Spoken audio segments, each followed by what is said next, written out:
Ochib bersangiz $100 beraman. Ana. Rostdan. Ana. Men buni 5 minutlar ochdik. Karzikani bolalar bilan ocha olmadik. Bunchalik forma olmagandi bu ham. Bu hozir ideal nimasi? Bu ideal hozir olgan. Juda ham chiroyli turmush yuribdi. Zo'r. Buni bir dunyo rasmga tushib olamiz hozir bu yerda. To'g'ri aytdilar $100 beraman deb, chunki haqiqatan ochib bo'lmas ekanda. Bilar ekanlar buni. Haqiqatan bu qimmatli bo'lmaydi. Hozir uyga borganda ham ochish amri mahol buni.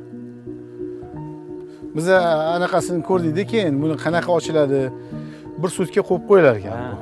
Sal o'ziga kelar ekanda, keyin ochilar ekan. Xullas biz To'ytepadan daladan Sergeliga keldik va mana uchta ish quroli bilan tarvuzni ochishga harakat qilyapmiz. Menimcha ochildi. Ochilyapti sekin-sekin.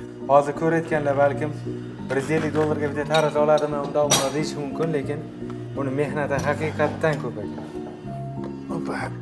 Ana bir tomoni ochildi. Bu bir tomoni ochildi degani to'liq ochildi degani emas. Juda qiyin mana shu ikkinchi tomonni ham ochish.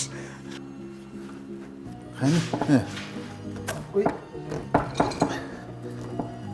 Qani tortib qo'yingchi. O'tgan safar 3 tasini olib ketgan. Endi Jiddiylashib ketyapti. jiddiylashib ketyapti. Bolg'a bilan endi hozir harakat qilamiz. Qimilladimikin sen?